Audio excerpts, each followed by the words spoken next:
Bonjour à tous et bienvenue dans ce tutoriel où aujourd'hui on va apprendre à créer des listes intelligentes dans iTunes. Donc on va lancer le logiciel. Donc on a toujours nos trois albums que j'ai importés tout à l'heure. Donc pour créer une nouvelle liste intelligente, on fait fichier nouvelle liste de lecture intelligente où on utilise le raccourci POM-MAJ-N. Voilà, donc une liste intelligente, qu'est-ce que c'est? C'est, si vous voulez, vous avez déjà créé sûrement des listes classiques, hein.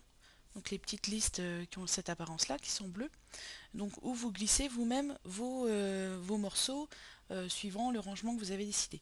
Donc la liste intelligente, ça va, si vous voulez, ça va ranger tout seul les morceaux. Donc on peut ranger les morceaux par artiste, vous voyez, par tout le choix qu'on a ici. Donc par artiste, par année, par genre, en fait, vous êtes vraiment libre là-dessus puisque vous rangez iTunes comme vous le souhaitez. Donc là, on va dire l'artiste. Donc on a et ne contient pas, contient, n'est pas, on peut faire aussi des listes qui excluent d'autres morceaux. Donc là on va dire l'artiste et donc on va prendre par exemple voilà, Francis Cabrel et vous allez voir comment ça fonctionne. Donc on peut mettre une limite aussi au nombre de morceaux. Donc moi je ne vais pas en mettre là. Recherchez seulement les éléments cochés. Donc vous savez si vous décochez les petites cases, il ne va pas les inclure dans la liste. Donc mise à jour en temps réel, ça c'est, vous allez le voir, très, très simple et surtout très fonctionnel. Donc là on va faire OK. Donc vous voyez que notre liste a le nom qu'on lui a donné. Donc là tout de suite il a détecté dans cette liste qu'il y avait déjà un album. Donc je vais importer un second album du même artiste. Donc je vais retourner dans la bibliothèque.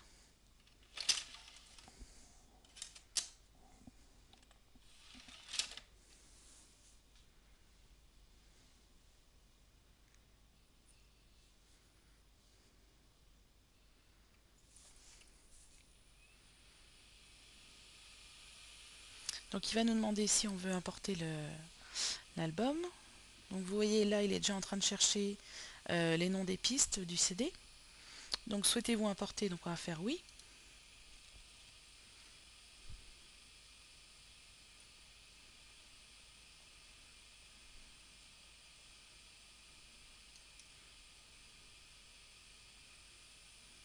Donc là on va voir les pistes arriver au fur et à mesure.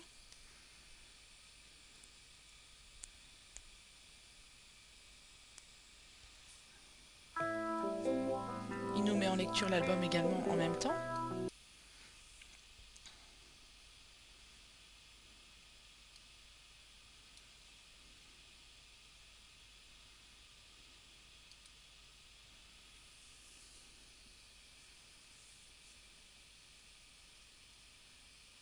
Donc les listes intelligentes dans iTunes fonctionnent comme les dossiers intelligents au niveau du Finder. Donc ça on fera des tutos là-dessus également parce que c'est vraiment très pratique. Ça automatise en fait les tâches. Ça devient une façon de travailler en fait qui permet de gagner beaucoup de temps, hein. Donc là on va attendre qu'il ait fini d'importer l'album. Donc quand vous importez un CD original, vous voyez il va tout de suite chercher les noms des pistes de l'album, etc., le genre, etc., qui est dans une base de données, on va dire, internationale, puisque c'est extrêmement rare que iTunes n'arrive pas à trouver les pistes d'un CD, puisque en fait, comment dire, ce qui permet de trouver le nom du CD, c'est par rapport à sa durée totale. Donc si vous importez un album, bon, une copie ou tout ça qu'on vous a fait et où il manque un morceau, il n'arrivera pas à trouver le nom de ces morceaux puisque pour lui, il trouve le nom du CD et des pistes grâce à la durée totale de l'album. Donc là, il a presque fini. Voilà. Donc si on va dans la bibliothèque, on va trouver le nouvel album. Et donc si on va sur notre fameuse liste intelligente, voilà, l'album est là. Donc il a classé tout seul puisqu'il a reconnu l'artiste. Et donc ça permet, comme vous le voyez, c'est si vous avez pas mal d'artistes à gérer, des petites listes intelligentes pour chaque artiste ou genre. Après ça c'est vous qui voyez le rangement que vous voulez effectuer. Et donc ça classera vos pistes tout seul. Voilà donc pour les listes intelligentes et je vous souhaite une bonne continuation sur votre Mac.